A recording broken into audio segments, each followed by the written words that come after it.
There are secrets out there, guys, performance marketing secrets, and knowing just one or two of them can absolutely light up your funnels. Let's go.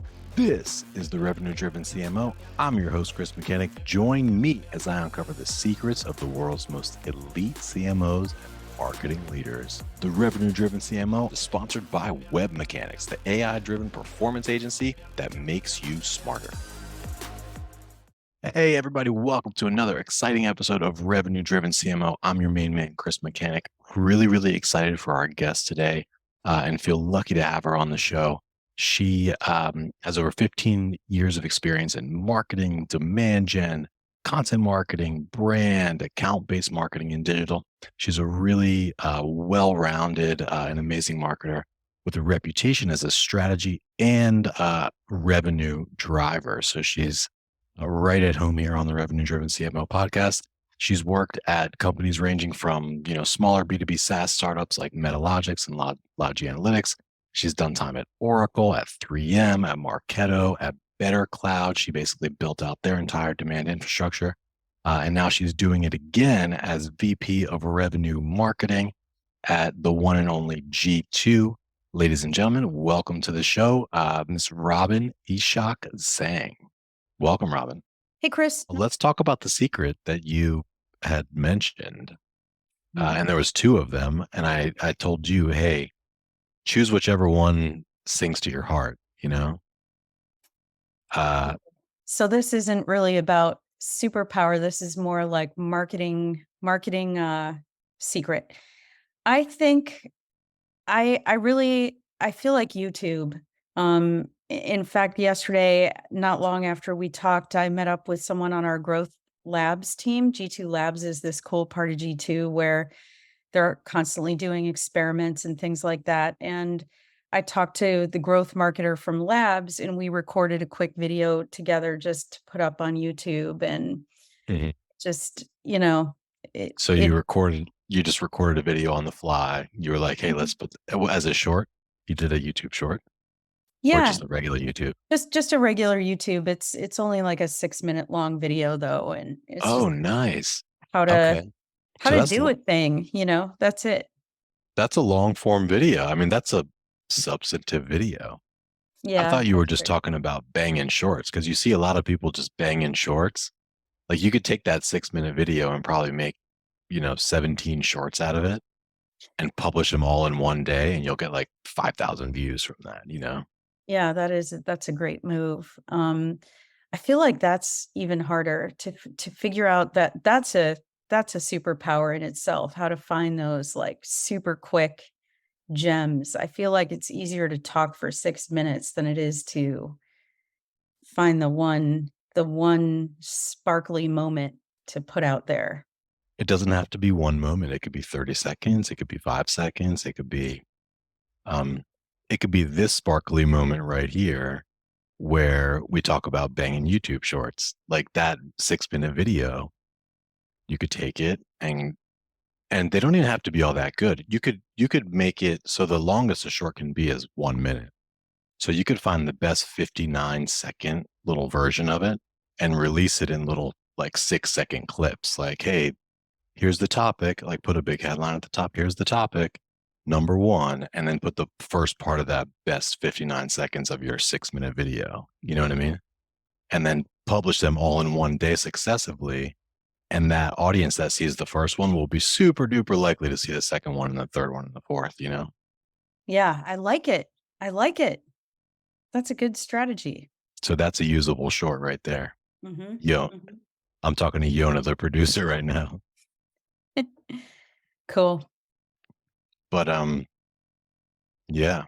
So as you record that video, think about the shorts basically. Yeah. I mean, I'm thinking about it right now. We covered in 6 minutes quite a bit of good stuff. It was like, here's the thing that a lot of people don't know about. Here's how to use the thing. Here's here's the people who are a good fit to use the thing. And then once you have the thing, here's some ideas like quick, things you can do with it and how Yeah. to kind of measure. So there's a lot in there to be mined. Yeah, and I'm curious for the short that you guys made, was it it was a G2 specific, like how to do this thing with G2 kind of almost like a help docs kind of a thing for existing users? Totally. Yeah. It's like, I think there's so much that we have at G2 that folks just don't know about, even customers that pay. So, G2 has that model where it's like anyone in the world with a legit software product can list it on G2 Right. for free and they can get reviews and all that stuff. But it's things like adding custom calls to action on your profile, explainer videos, content, um, and I see. So there's having features like, so on your G2 listing, you have this feature, like you could add, how-to videos and people yeah, just don't know. they don't know. Well, that's also in a paid model. So once you upgrade from the free version Right. to, I think we call it essential, that's like our most basic package. Yeah, you can put videos, downloadable content, explainer video as your header, custom calls to action so people can like reach out to you directly. And Yeah. with all the organic traffic that comes, it's kind of like silly and, Right. dare I say, It's free money.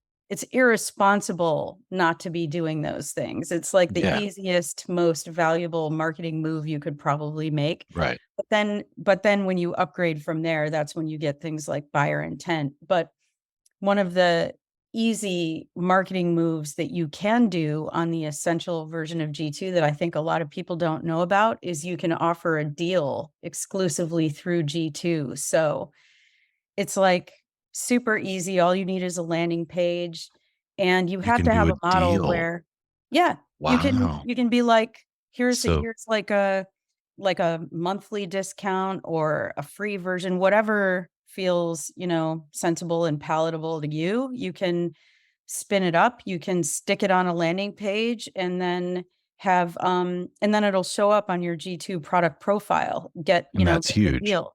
And Yeah. probably, well, let me frame this up for listeners real quick, right? Listeners that may not be familiar with G2. So much of our audience is B2B. So everybody knows G2 and B2B. Yeah. But this is the equivalent of, like, let's say, let's talk about LinkedIn ads. LinkedIn Mhm. ads releases a new ad format called document ads. Media buyers know that anytime the new platform releases something new, that's an algo smash. Like that's like you want to be the early adopter for that. You'll get rewarded Mhm. in the form of low CPMs, more reach, etc. Yeah. So so you're basically saying that, hey, these essentials members of G2 that are already paying this fee could be doing these other formats. They could create a deal. Like that was your example. Create a deal. And that is a format on Google Ads. There's a deal, like you can have deals. It's mostly for retailers. But so you're saying, so you guys have a B2B version of deals Yeah. and thousands of customers out there, hundreds of thousands maybe, that could be using it to increase their reach and just aren't because they don't know about it. Exactly. Yeah, and there's already And some so pretty that's big. and so you're I love it. You're creating Yeah. YouTube videos. You're like, world, like listen up. You can Yeah. create deals. We have Yeah. clients. I didn't know about that. We Yeah, have you clients. I'm totally going to call can. them after this and I'm going to be like, hey, uh, like let's look at your G2 profile. Let's create deals. That is exactly what you should be doing for your clients. I mean, we have some pretty huge brands that are doing it already. Like HubSpot offers a deal to their users through G2, Salesforce, ClickUp. I mean, so if you go to g2.com and you look at the top nav, there's something that says deals and you click on it and it'll show you all the software that's offering a deal through G2. And so it's like a So no-brainer. is that the case also with G2? Like with the new LinkedIn ads format, when if you're the early adopter there, or if you start doing it, you are rewarded with more reach. Mm, Um, in not G2 that I'd would say maybe in a way in that it's another way for people to find you on G2 once they're right. on G2.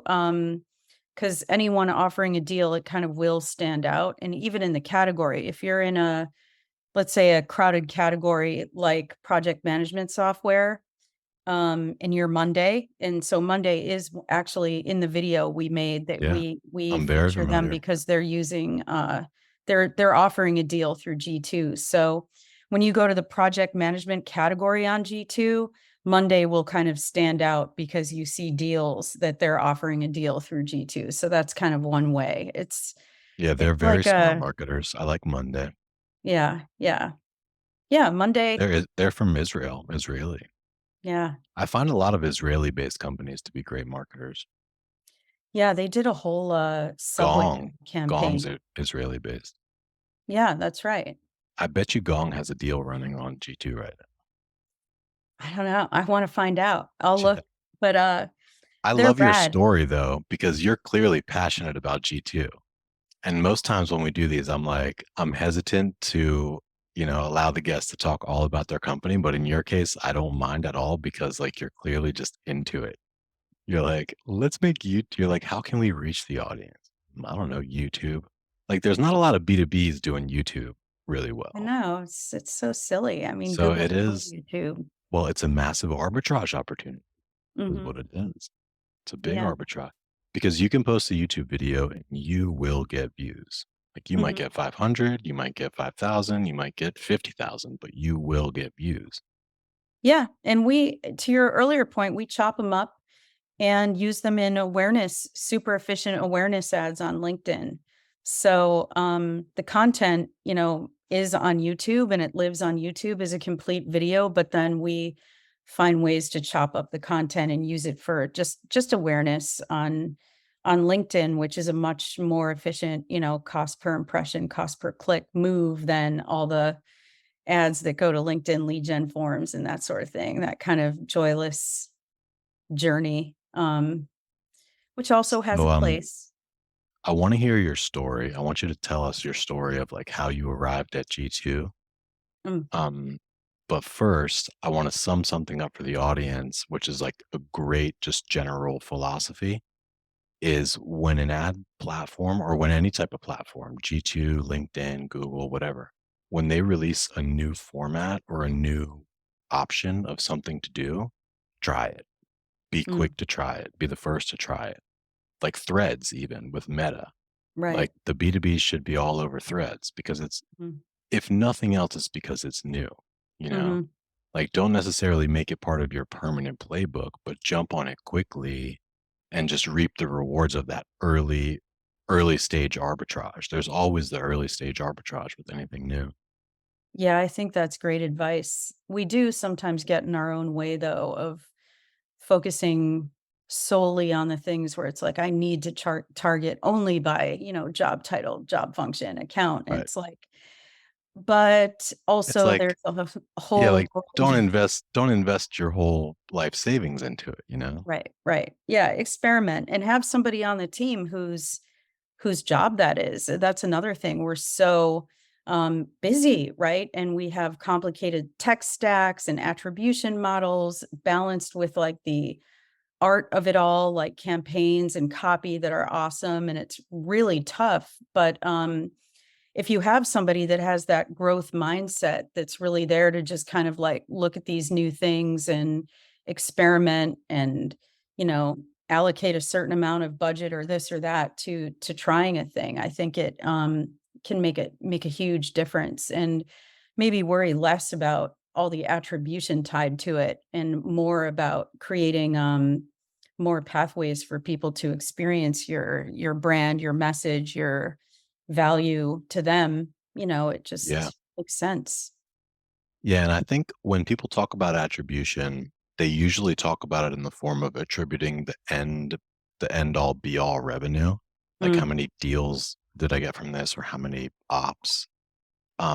With an early stage platform like that, I'm looking at the front end metrics. Like I'm looking in platform, like how many views did I get? How many impressions did I get? Like if I can spend $10 or $100 and get 1,000 or 2,000 or 5,000 impressions, I'm like, okay, this is cool. yeah. And then I'll resume that journey like at the top of the funnel. I'll be like, okay, well, how many clicks did I get? And then I'll go to Google Analytics, like, well, Mhm. Did all of them bounce? Were they zombie users, or like did some of them click on links and view other pages? Yeah. So I tend to, with the early stage like experimental stuff, look at the top of funnel metrics more so. Because like you can't expect to get a deal if you only spend $1,000 or $2,000, you know? Right. Right. Anyway, this is fun. Tell us your story about G2. Well, yeah, I mean, I do have kind of a long background of B2B marketing, whether it's content marketing, demand generation, performance, digitals, all the things. Um, and but most of it has really been in companies that target more of like a IT audience or CIO. That type of product and that type of audience, which I love. That's a very fun audience to work with and try to crack the code. Um, but with G2, it's kind of, I'd say, my first role where I'm really marketing to people like me. I think I started using it as a demand gen person at my past couple of jobs before G2. So the most recent one was a company called Bettercloud based in New York, a SaaS management platform used by IT people. And I started looking at G2 as like a channel, as part of my overall marketing strategy. I remember joining Better Cloud and being like, I wonder what my prospects are Googling. Like when they're trying to solve some problems with software, what are they looking for? So I started putting in all these search terms, trying to think like my prospect or my customer. And the thing that I saw was that G2 came up first in organic search results. And I landed on the G2 category and I started browsing and I was like, oh my God, Better Cloud looks kind of bad. Like nobody has updated this profile in a long time.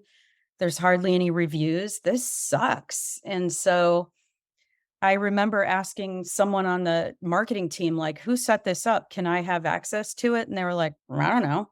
Like, clearly not a priority. And I get it. That's fine. But I got admin access to our, G2 profile, Better Cloud's profile on G2. And I started updating it myself and poking around in, my G2 and just like, what is all this, that I don't know about? And then little by little, we started using more of the G2 integrations. We started using G2 buyer intent, which is obviously, that's a that's a that's an upgrade from having a free profile on G2 or having like a basic profile on G2. When you start getting intent data, um, then you can start really powering like your demand strategies. So we Yeah. started retargeting, companies that were looking at Better Cloud on G2 or looking at the category or comparing us to our competitors Mhm. with LinkedIn. So we turned on the LinkedIn matched audience integration right away. We started doing retargeting through display using Rollworks, and then the next thing we turned on was like the sales loft integration, so triggering This like is all while outreach you were at Better Cloud. add Better Cloud. And it really became like it started like kind of powering like all of our channels, especially digital Mhm. channels and just the retargeting. I mean, the people that are on G2 researching solutions and comparing solutions are usually people that are in market for your type of solution. And so we treated those as very high intent signals. And so we would retarget them, align with like SDRs, BDRs. And it became, really the thing that we relied on the most for demo requests. Yeah. The big, thing that all of us demand gen people want are demo requests. And And so so what that's what I was curious about. What did you see like performance wise? Like what? yeah. So one thing that we started experimenting with early was LinkedIn. We were already spending, kind of a boatload of money on LinkedIn advertising. And so we started running the same campaign, same creative, same offer to an audience that was just a wide net of like IT professionals at companies between this size and that size within this industry, I see. against the same campaign retargeting G2, you know, visits. So we were retargeting the companies that were looking at Bettercloud on G2 or looking at the category on G2. And then we would set filters in LinkedIn for like job function is IT and run the same campaign. And it was a smaller audience. So I would say probably the in-platform metrics, like you were talking about, the cost per click was higher, but we would see the results down funnel. So like the Interesting. the impact on pipeline and close one revenue was real. So Interesting. I it have so really many questions became, about that. yeah. There's but the fact is, so you had your control audience, which was the LinkedIn native audience, then Mhm. you had your broad G2 audience, and your G2 audience overall did better. Yes. Do you have Yeah. a sense of like how much better? Like if this one was $100 a demo request, which it was probably not, it was probably more like 1,000. How much was this one? Yeah, so I'd say if you're looking at demo request as like, I think in our model, those were automatically MQLs, if I'm remembering back to like our funnel. So if we ran a LinkedIn campaign that was really about demo requests and we ran it to like an audience, a wider, control audience, that cost per click was much lower, cost per someone filling out the form much lower, maybe 70 to $100 per.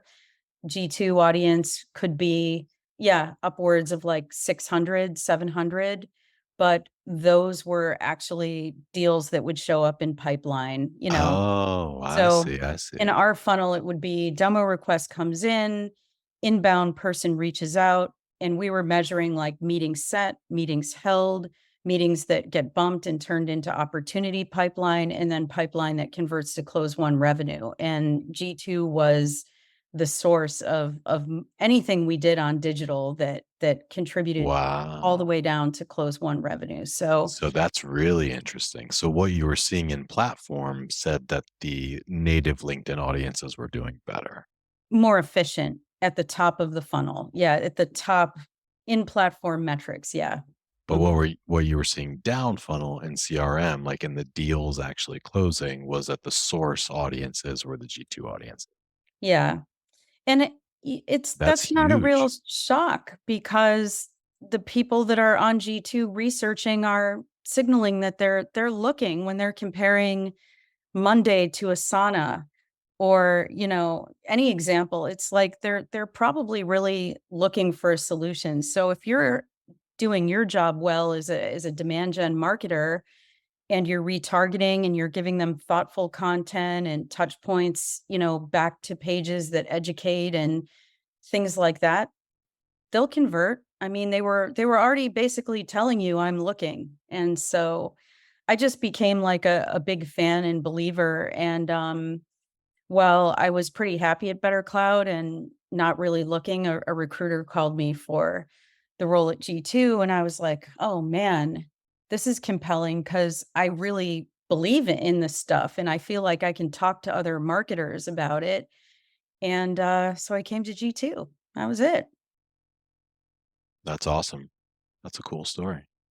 But I'm also impressed by the marketing that you were doing at BetterCloud because many marketers that I talk to can't even say with much conviction like which platforms are doing better, like whether their LinkedIn ads are more efficient or their Google ads are more efficient. Mm, Even fewer can say like, hey, you know, on LinkedIn, like on a campaign by campaign basis, like here's what it looks like in platform, and then here's what's actually converting. But you yeah. guys actually had it on an audience by audience basis, it sounds like, which is really impressive. Like to say Yeah. not only to zoom into LinkedIn and not only to zoom into a specific campaign, but to zoom into, the different audiences that you were targeting. That must have mean that you were like pretty organized and granular in how you were doing it. Yeah, we were. We also had an incredible marketing operations team and leader. And just a bunch of very hungry and curious people. I mean, I think Bettercloud really, the marketing team was small and mighty, but we really did have, we were using Visible bundled in Marketo for the multi-touch attribution tracking. And I think we were very good at always thinking about what is the question that we're trying to answer. Like, are we interested in knowing like if G2 intent data does better than some of our other channels where we're investing heavily? Yeah, we want to know that, so we would set up, our campaigns, our audiences, our attribution, UTMs, all the parameters to answer those questions. And and I think we also found a really good balance between the things we know that are going to, this is where we want to lean into like lead gen and things that are going to contribute to pipe and revenue. And these are the things where we just need to like do some brand and awareness. So back to YouTube, we had two great IT people of our own at Bettercloud, Justine and Brian, and they used our platform to do all their IT magic.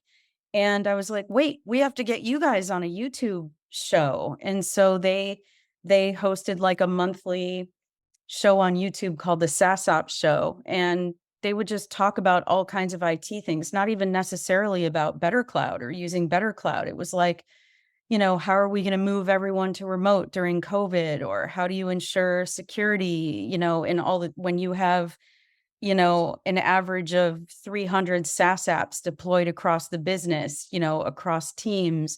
Like, and then we had it produced in a really fun way that kind of like felt like the Tim and Eric awesome show or something, just weird and cool.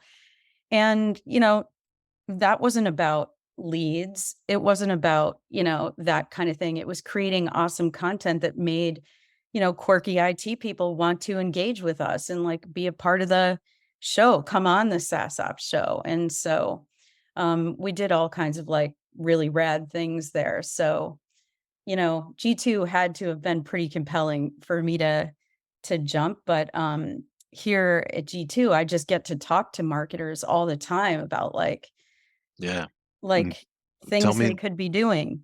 tell me about some of the rad stuff you're doing at G2. We have a lot going on. G2 is a wild world. We are different than kind of a traditional SaaS model in that we really are a marketplace. So we have the buyers, we have the sellers. I'm more focused on the sellers, but the buyers are, really kind of what generate the flywheel, Yeah. that And that generates comes our. from organic. Like you guys have an amazing organic presence. You basically rank on everything organically. Yeah, that's Ross, our incredible head of SEO that sits on the buyer side of the house, but all they do is create content and think about ways to bring organic traffic back to G2 to the categories and things like that. So if Yeah.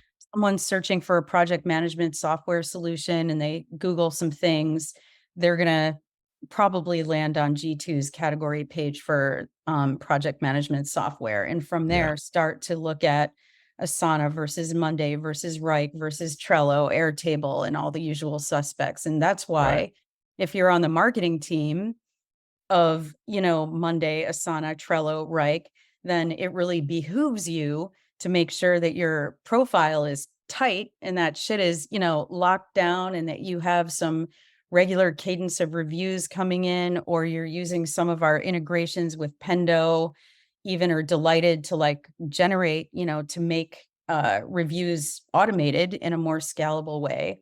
Yeah. But then And also that's using, what you do. So your job is to basically educate the Mondays and Asanas and HubSpots yeah. or those OEM software makers. Like, Mhm. hey, you have these opportunities. Right, and I think it's a big job because a lot of marketing folks think of G2 as a review platform. Like, okay, I'll come, I'll list my product, we'll have some review strategy, and that's all that matters. But it's my job to let them know, like, you could be doing so much with our buyer intent, with all of our integrations, powering every part of kind of the demand funnel, even using G2 intent data to reduce churn. I mean, there's so many things you could be doing. And that's why that's why I'm here. I'm like really passionate about just helping people that are already G2 customers know about things that they don't know, Yeah. or people that aren't yet customers know what they can be doing with Yeah. G2. It's more than reviews. So I know you haven't been there for very long, but are there any like big wins or awesome campaigns that you're really proud of that you guys have done so far? Yeah. Well, I've been there over 2 years, so it's long enough. I think one of the first challenges there was basically just building. Believe it or not, this is going to sound crazy. Like when I joined, I thought that G2 was going to be a lot different than it was. I thought like, my God, this is a bigger company. It's been around for a while. It's got millions of, reviews and products, and it's crazy. But the tech stack was in a really abysmal place. There was no like kind of funnel or demand gen motion. It was just wild. So the first year and a half was really about like kind of like rebuilding and figuring out how could we pull our data into a place where we could action off of it in scalable ways. None of that existed. And so some of it was just like basic foundational work that had to happen. And while, of course, you're running campaigns and trying to tell the story to tons of B2B marketers about what they could be doing with G2 buyer intent. Yeah. And so I think right now we're running a really compelling campaign that we call Make More Possible.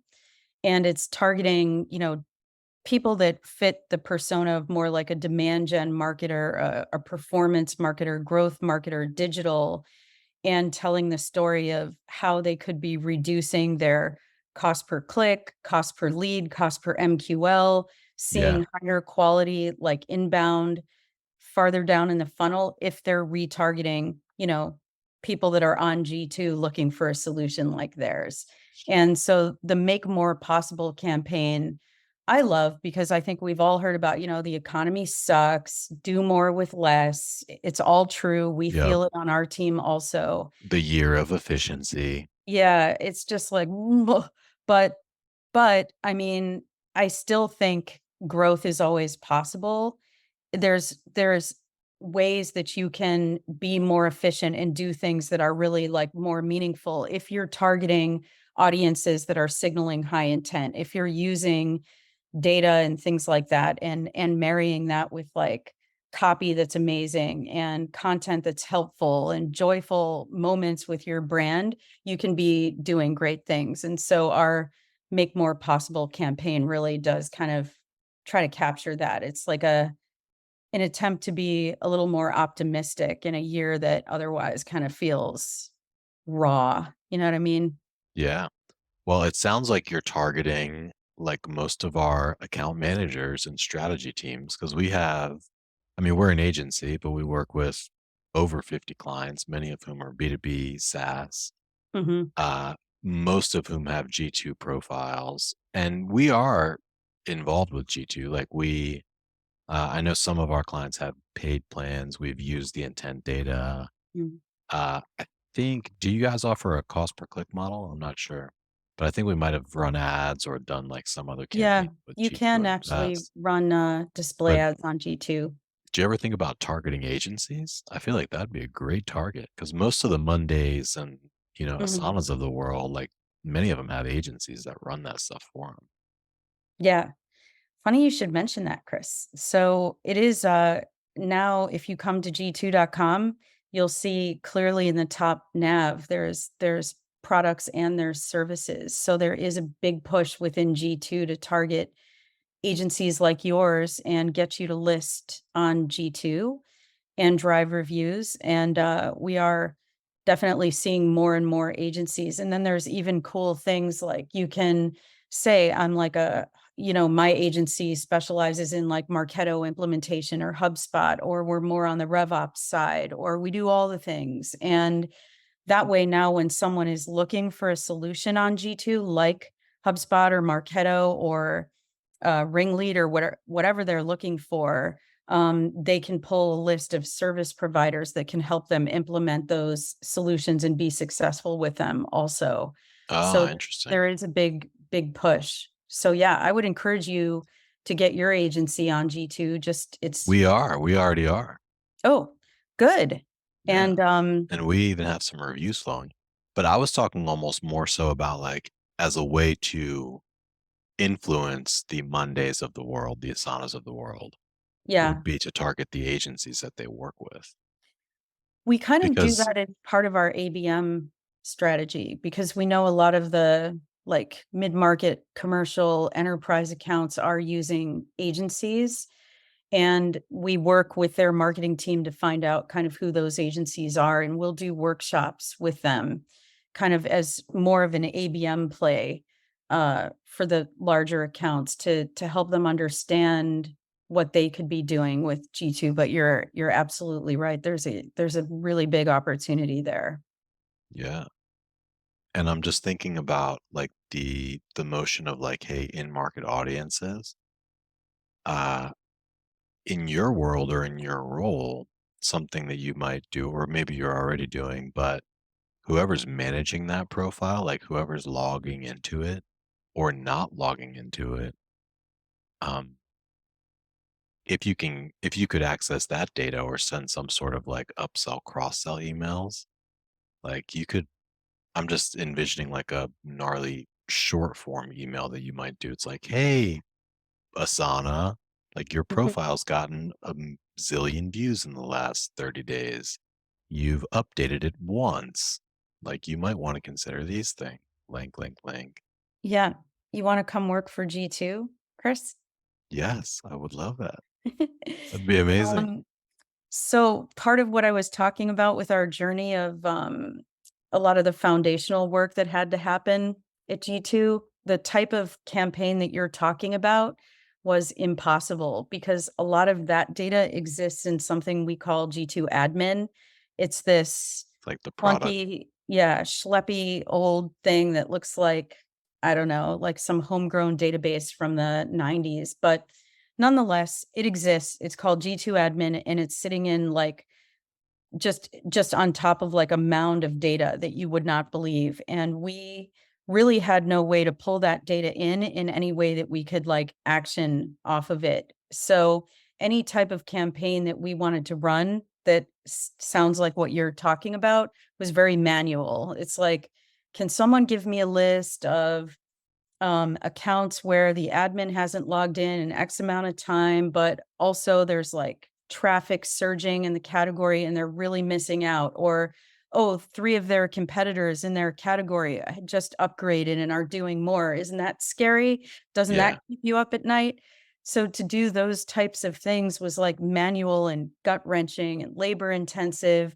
And now 2 years and 2 months into my time at G2, we are able to actually use that data, pull it in, and operationalize and scale campaigns like those, and they really do move the needle for us, for That's so sure. powerful. It is, That's and so now powerful. we're gonna try AI. Here we go. But, I won't tell you the name of the vendor, but, we are in a pilot with a like, a conversational email where we can actually trigger an AI-powered email that looks like it comes from me or somebody on the marketing team. So it's like, "Hey, I'm not in sales. I'm a friendly. I know what you're trying to do because I walk in your shoes every day. Like, let's try to get you like going more with G2 kind of in the moment while they're logged in, so we're trying to trigger things like that that engage the person at the moment they're logged in or they first request admin access to their page, or someone comes from the company and claims a page that was never claimed before, things like that. Nice. That's so Yeah. powerful. And I feel like a lot of uh, product companies, a lot of SaaS companies lack the ability to do that. Like I feel like also their because you're basically saying the product data was that big schleppy mound of data, mound of super valuable data that was hard to access on top of everything. I feel Yeah. like that's the case with most product companies. Like, because we work usually on the acquisition and the demand gen side. So Mhm. it's rare for us to like get access to any data from our clients' products in terms of who's logging in, who's not logging in, who's doing these types of things. If we wanted to run a campaign for most of our clients based on that data, it would be a big manual probably lift. Yeah.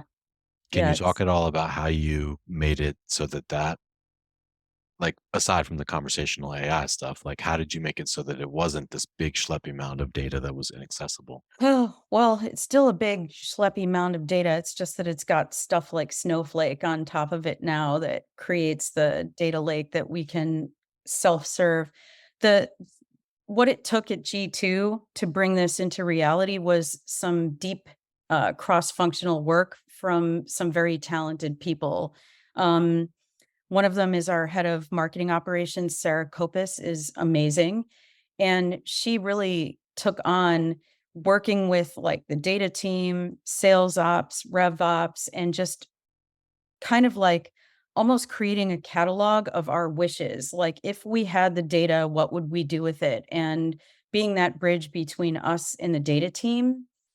And little by little, like over the course of probably a year and a half, they started to make that data available in our case in Salesforce, and in Looker so that we can self-serve and now we can actually use that data. So it's not just kind of behind, a wall where it's like manual. We can actually build campaigns in Marketo, segment audiences, trigger things, layer on this conversational email thing that we're trying out. So I credit her and a few other people in the company that just had the I don't know, energy in a way to like get this project started with the data team and like meet weekly until it was across the finish line with the outcome always in mind of like we need to be able to use this data.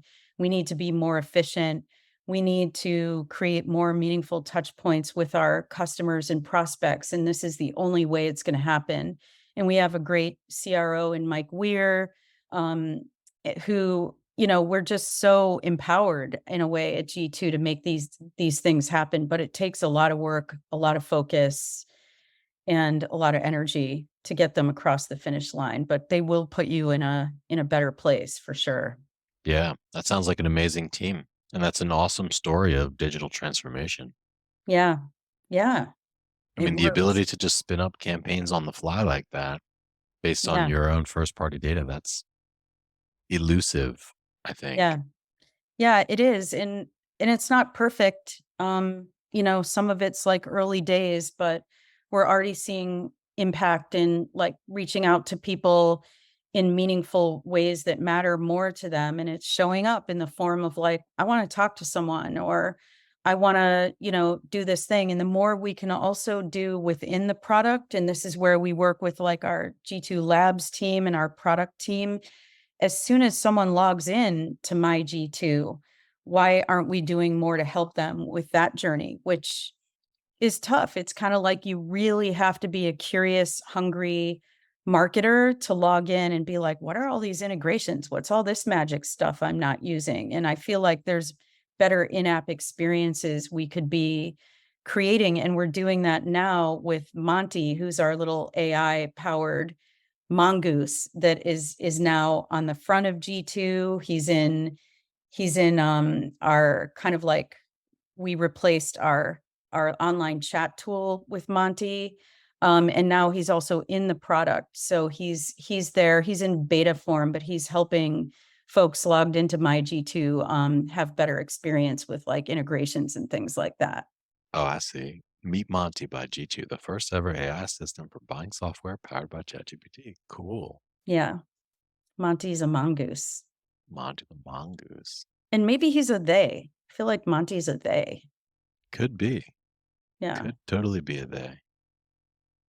Well, there's more we could talk about here, Robin. I think ad infinitum. Well, I just wanted to talk about two other things before we get to the lightning round. One of which would just be challenges, like what is it that you guys are challenged with right now?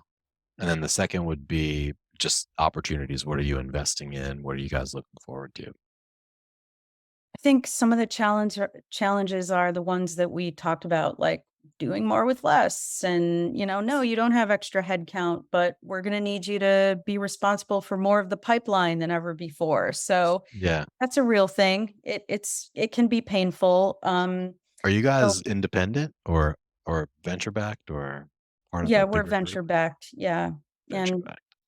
doing pretty well on the march toward, some sort of event. But yeah, I think it's caused us to look at the rev marketing team pretty closely.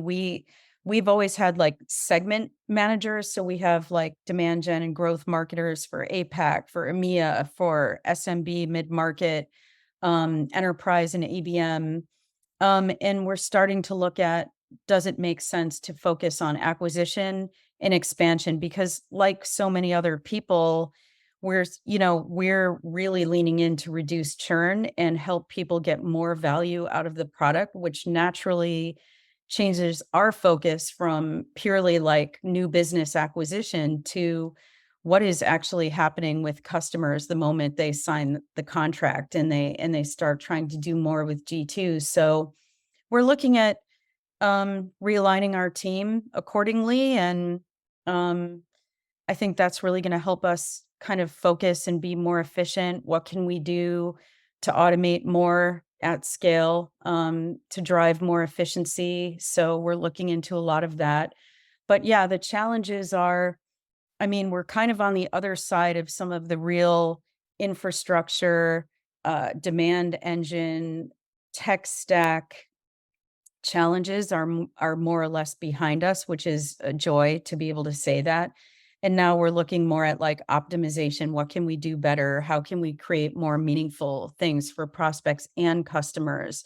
For the first time, we have goals on my team, not just for new business pipeline, but also influence on expansion. So, when you change goals, it changes the behaviors and the focus of the people. And so we're kind of refocused that way, So also did with you the go home team. from you went from 100% acquisition focus to now what are you like 50/50 or more like We're 80/20, like 70/30. 70/30? Yeah. Yeah. Or 60/40 maybe. But G2 is tricky because especially with larger accounts where you have companies that have many, many products, they list all of them on G2. So like IBM, for example, I think has 90 products listed on G2. Wow. Some are already upgraded, some aren't. So we have a fun challenge of figuring out like who at IBM is on these particular teams. And, even LinkedIn and different platforms where you typically target by job title, job function, even Zoom Info. I've talked to the folks at Zoom Info about this. It's difficult to solve for who works on which, team, which Yeah, product team because in their the titles are all organization. just like director Right, or whatever. right. They But you have don't vague know. titles. Yeah. Yeah, even at Adobe, like you don't necessarily know from their LinkedIn profile who's on the Magento team versus the Marketo team versus Creative Cloud or whatever. So, Right. that mapping out how to engage those folks it's a long game. It's a journey. So we those are some of our challenges when we really want to get in and crack the code on some of our larger accounts, more complex. Um, and those are also fun things to think about and work on. And so we do a lot of that and we try to figure out how are ways that we can be super efficient at the top of the funnel in engaging these accounts and then the human beings within them. And based on, possibly getting closer to what product line, multi-threading is a big theme coming from our CRO. We want not just whoever on the team set up the G2 profile. We want the demand gen people. We want the customer marketers. We want the product marketers. So we focus a lot on multi-threading. So um, challenges, but also like fun things to work on and think about. Um, Yeah.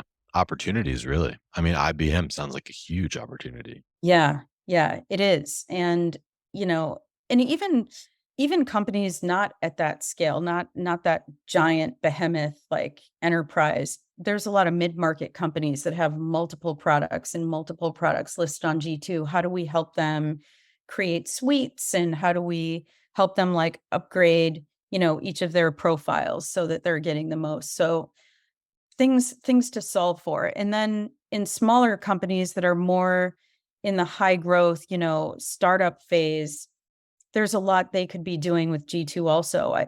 Naturally they're on G2, they have their product listed. But if you're in a crowded category and you're starting out and maybe you don't even have enough customers to like get a lot of reviews, maybe you should be using G2 to look at the companies that are looking at your category and comparing you to your competitors and going after those. Like that should be your power move for like the first year. Just go after those and build up your user base and then worry about reviews. So we're constantly thinking about things like that, like what, and our customers, how can we help them get the most value? And then your second question is stuff where uh like onboarding and trying out. Was that it? Or what are you investing in, or what are you excited about?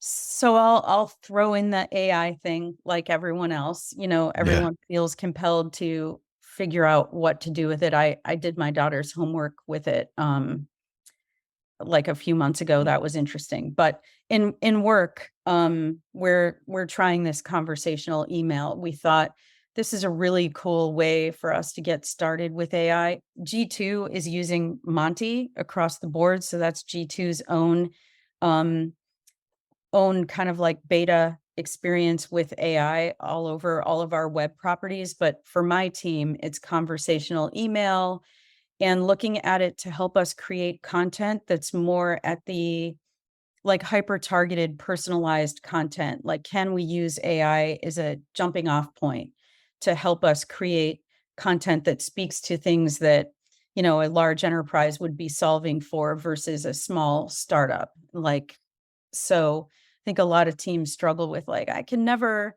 create custom content. What are you talking about? It's like, well, AI can help you as a jumping off point. So we're doing some of that.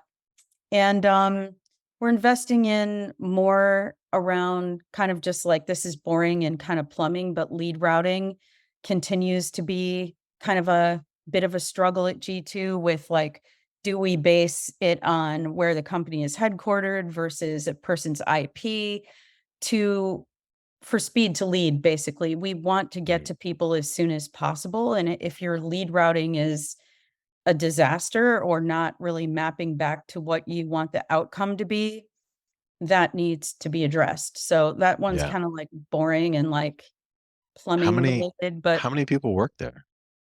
at G2, um, I think just between 800 and 1,000.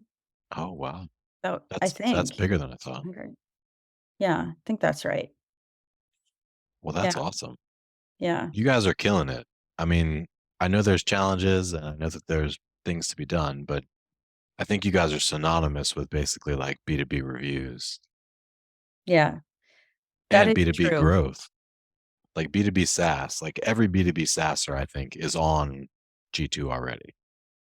Yes, which means there's so much potential for us to like help them do more, no Yeah. matter where they are in their own journey. If they're early stage startup, mid-market, hyper growth, enterprise, it's like there's there's value for you. And that's why I'm passionate about being here because I do believe in it myself. I'm a user. We use our own buyer intent at G2 for some pretty fun campaigns.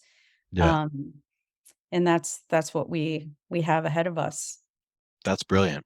Well, my team is going to watch this and probably refresh all of our clients' G2 profiles and see which ones have essentials and post some deals. That's a great new format, I think, for G2. Like that Yeah. sounds like a huge arbitrage opportunity. Yeah, it is. And I'll send you the little YouTube video. It tells you how to get started with G2 deals. And we actually have a whole playlist on YouTube of like how to with G2. And it just gives you these little tips that I think a lot of people don't know about. I'm going to check that out too. Cool, Robin. Let's do the lightning round. Mm, I want to get you out of here because I know I've kept you over time. But are you ready for the lightning round? yeah. We got our big three questions. First Okay. one: if you were to start a side hustle, what side hustle would that be? Um, I would probably, you know, I would probably just help like startups like advise on how to get the demand engine started, how to kind of map out like how to get from here to here in terms of ARR. Just advise, help with, campaign planning, building out the funnel, building out that stuff. I think content uh yeah. That's a good one. And you could basically use G2, like the little playbook you described, like just take the category traffic on G2 and use that as all of your audiences. Yeah, yeah. That'd be awesome. um, yeah, that could be productized too. You could scale that thing to the moon. Hmm, thinking. Um, number two, top three books or authors or influencers that have had a big impact on you. Oh man, I got my book right here that I mentioned to you. It's right here. It's called, this is a book I love. This hasn't been with me for since the dawn of time. This only came out a few years ago. It's called Junior, and it's by Thomas Kemeny. I think he's based here in New York City. And it's about copywriting. It just reminds you of how not to be like a dull, like witless bore in the things that you put out in the world. And I keep this by me. It's called Junior. That's awesome. Let It's me a see the lovely front of book. it. Junior. Yeah. I love it. Junior. Writing your way ahead in advertising. I And have to check so that out. in that way, like if any of us, many of us marketers watched Mad Men, and I know it's, Mad Men is problematic for a lot of reasons, but if you just enjoy like the kind of the conference room pitches and things like that, I think Junior would really resonate with you. Just reminding you to keep it magic. It can't all be joyless. Keep it magic. I like that. I gotta pick that up tonight. And then anything, Patti Smith, the great Patti Smith, I just love her as a writer, and I find, like, even things that don't relate to B2B marketing, inspire me probably more and show up in weird ways, like in my campaigns and some of the way I word copy.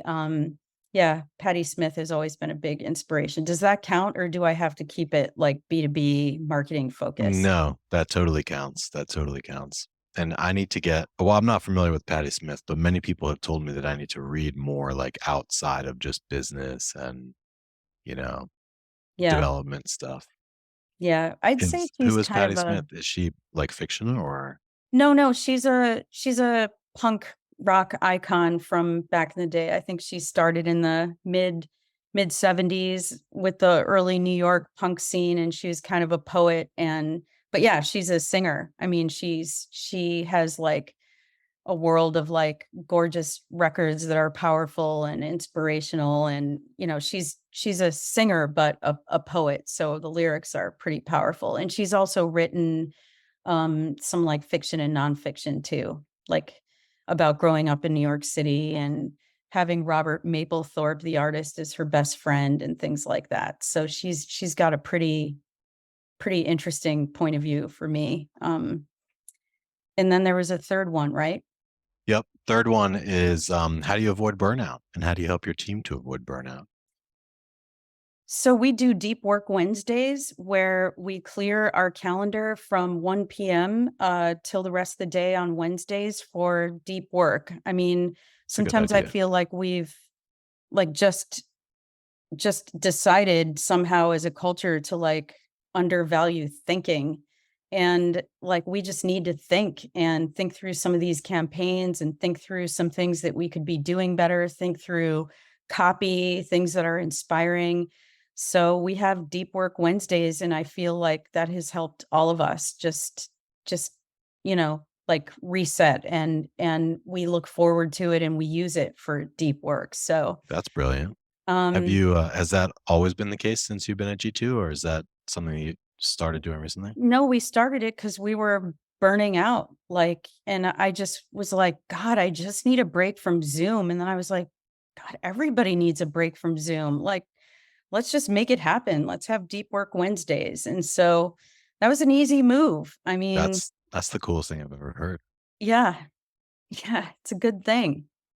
That's awesome. Cool. Well, thank you so much. This has been awesome. I've personally enjoyed it. I'm sure that the audience has enjoyed it. For everybody listening, if you learned something here today or if you laughed at anything, drop us a like or a comment or share this with a friend.